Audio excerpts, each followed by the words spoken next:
Dans Psaume chapitre 51, versets 1 à 8. Au chef des chantres, psaume de David, lorsque Nathan le prophète vint à lui après que David fut allé vers Bathsheba. Ô Dieu, aie pitié de moi dans ta bonté. Selon ta grande miséricorde, efface mes transgressions. Lave-moi complètement de mon iniquité et purifie-moi de mon péché. Car je reconnais mes transgressions et mon péché est constamment devant moi. J'ai péché contre toi seul, et j'ai fait ce qui est mal à tes yeux, en sorte que tu seras juste dans ta sentence, sans reproche dans ton jugement. Voici, je suis né dans l'iniquité, et ma mère m'a conçu dans le péché. Mais tu veux que la vérité soit au fond du cœur. Fais donc pénétrer la sagesse au-dedans de moi. Amen. Amen. Que le nom du Seigneur soit béni. Amen. David, dans ce contexte, est dans un moment de confession vis-à-vis de l'Éternel, à cause de la faute, de l'iniquité qu'il a fait. Amen. Que Dieu nous demande de nous humilier lorsque nous avons fauté contre lui. Amen. Dieu nous demande de nous humilier de tout notre cœur lorsque nous avons fauté contre lui. Nous avons fait des choses vraiment qui ne l'ont pas glorifié. Et vraiment de ne plus recommencer. Amen. Que vraiment le nom du Seigneur soit béni.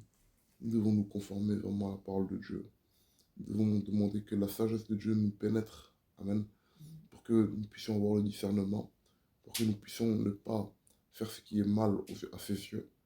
Pour vraiment marcher selon ses voies. Parce que des fois, on est vraiment guidé par nos désirs. On est vraiment guidé par nos pulsions. On est guidé par pas mal de choses. Et ces choses, en fait, nous emmènent tout simplement à néant. Amen. Et nous devons être guidés tout simplement par la sagesse du Saint-Esprit. Par la sagesse de Dieu. Et lorsque on est guidé par la sagesse du Saint-Esprit, notre voie sur cette terre s'ouvre et nous pouvons aller tout simplement plus dans la présence de Dieu et nous sommes plus sensibles à l'Esprit de Dieu. Mais lorsqu'on n'a pas la sagesse de l'Éternel, lorsqu'on est guidé par des plaisirs de la terre, des plaisirs de la chair, lorsque nous sommes guidés par pas mal de ces choses, nous perdons la raison. Voilà pourquoi David, dans ce passage-là, demandait pardon à Dieu parce qu'il a été guidé par les plaisirs de la chair vis-à-vis de Bathsheba, la femme de Uri. Mais nous, aujourd'hui, on peut voir ça de différentes manières, dans le sens que nous, aujourd'hui, cette parole, David n'est plus. Mais cette parole, ce matin, s'adresse à nous.